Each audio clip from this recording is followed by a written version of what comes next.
আসসালামু আলাইকুম রহমতুল্লাহ। আলহামদুলিল্লাহ নাহমাদুহু ওয়া নুসাল্লি আলা রাসূলিহিল কারীম, আম্মা বাদ।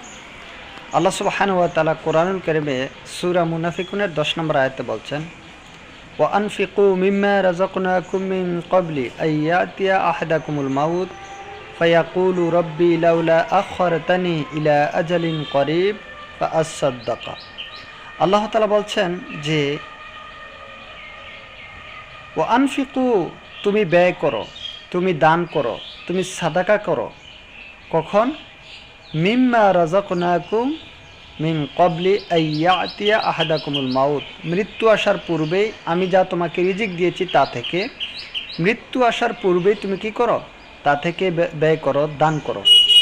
আইয়াতিয়া আহাদাকুমুল মাউত, যেদিন তোমার মৃত্যু একেবারে উপস্থিত হয়ে যাবে তার পূর্বে। মানুষের একটি স্বভাব হচ্ছে, মানুষ মনে করে যে আমি একটা সময় গিয়ে দান করব। আল্লাহ বলেছেন মৃত্যুর পূর্বেই তুমি দান করে দাও, না হয় যখন মৃত্যু চলে আসবে তখন তুমি বলবে ফায়াকুলু রব্বি লাউলা আখখারতানি ইলা আজালিন করিব, হে আমার রব, হে আমার প্রতিপালক, আমাকে আরেকবার সুযোগ দিন, সামান্য একটি সুযোগ দিন।